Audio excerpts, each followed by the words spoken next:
Oh jamaah, Alhamdulillah. Alhamdulillahirabbil alamin. Senang sekali kita masih di Islam itu Indah. Dan buat jamaah yang baru bergabung, hari ini kita sedang membahas tema bansos. Bantulah sosok istri. Aku punya tayangan lagi jamaah. Ekspresi bahagia suami, akhirnya sang istri hamil setelah penantian 8 tahun. Alhamdulillah. Kita lihat tayangannya jamaah, silakan. Suami lantas meletakkan belanjaannya dan menerima sebuah kotak kecil dari sang istri. Saat sang suami buka dan melihat istri di dalam kotak tersebut, ia kaget dan ekspresinya berubah drastis. Sang suami langsung terduduk dan menangis terharu melihat 2 garis merah pada tespek milik istrinya. Ia pun juga langsung membuang rokoknya ketika mengetahui kabar bahagia tersebut. Sang suami lantas mengucap syukur dan tampak menangis menutupi wajahnya yang bahagia. Ia juga memeluk istrinya dan menangis sesenggukan. Video tersebut diunggah sang istri di akun Facebooknya. Dalam keterangannya, sang istri menuliskan bahwa ia dan sang suami telah menanti buah hati selama 8 tahun.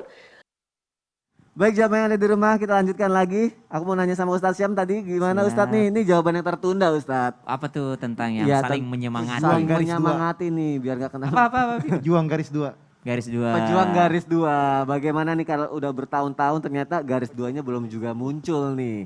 Apa yang harus dilakukan suami? Kadang kita harus menghadapi omongan dari orang, keluarga terutama juga nih Ustadz Syam. Mohon penjelasannya Ustadz, silakan. Baik, bismillahirrahmanirrahim. Tabi guruku, Habib, Ustadz Ustadz Ahmad Khan, Mas Soni, serta guru-guru kami dimuliakan Allah Subhanahu wa taala, serta para pejuang garis 2 kalau kata Habib Utsman tadi yang dimuliakan Allah Subhanahu wa taala, tanpa bermaksud menggurui ataupun mengajari. Jadi ternyata perasaan tidak semangat atau perasaan depresi atau perasaan menyerah itu kadang ada dan kadang muncul.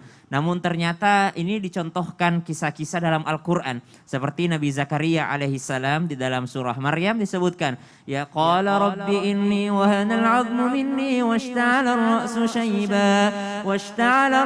shayban wa lam akum bidu'aika rabbi syaqiyya. Ini kan seakan-akan bahasanya sebenarnya udah pengen nyerah sih ya Allah.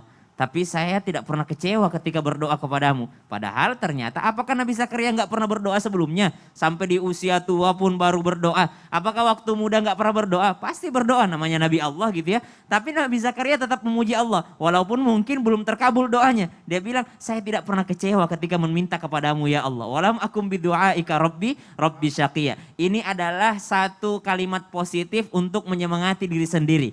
Bagaimana mungkin kita bisa menyemangati pasangan jika kita tidak bisa menyemangati diri kita sendiri. Kami teringat apa yang disampaikan Habib Utsman beberapa saat yang lalu, beberapa waktu yang lalu, ketika naik pesawat tuh kita disuruh pakai masker oksigen duluan baru menolong orang lain. Jadi kita menolong diri kita sendiri dulu, baru kita menolong diri orang lain. Jadi semangatin diri sendiri, baru menyemangatin orang lain. Bagaimana kisah Nabi Ibrahim alaihissalam umur 84 tahun, baru istrinya hamil diberikan oleh Allah Subhanahu wa taala. Jadi memang banyak ujian-ujian seperti ini yang diberikan Allah Subhanahu wa taala bukan hanya kepada manusia biasa tapi kepada nabi-nabinya pun. Bagaimana cara menyemangatinya? Bagaimana cara memotivasinya supaya tidak yang namanya jatuh dalam putus asa? Maka subhanallah ada satu surah dalam Al-Qur'an yang luar biasa tentang kesabaran. Ba'da an aqul a'udzubillahi minasyaitonir rajim. Wal 'asri innal insana lafi khusrin illa alladhina amanu wa 'amilus salihati wa tawasaw bil haqqi wa tawasaw bis sabr. Demi masa semua manusia mengalami kerugian kecuali yang beriman. Maka dengan keimanan dulu, percaya seperti Nabi Zakaria, dengan keimanannya, dengan keyakinannya kepada Allah Subhanahu wa taala bahwa Allah tidak akan pernah mengecewakan hambanya. Mungkin terlihat sedih di mata manusia, namun ternyata bernilai pahala di sisi Allah Subhanahu wa taala. Ada orang yang dapat pahala dari mendidik anak-anaknya, tapi yang tidak punya anak jangan bersedih. Kenapa? Ada orang dapat pahala karena kesabarannya menanti buah hati. Ada orang dapat pahala karena kesabarannya menerima takdir Allah Subhanahu wa taala.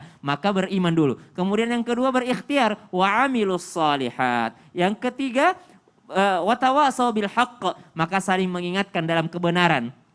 Inilah takdir Allah, kita sudah berusaha, kita sama-sama cek ke dokter, kita sama-sama ini. Namun inilah takdir Allah Subhanahu wa taala, tapi jangan menyerah karena ayat ini ditutup dengan mengatakan wa tawasaw bis sabr, dan saling mengingatkan dalam kesabaran. Lihat bagaimana Nabi Ayyub alaihissalam mengatakan fa sabrun jamil.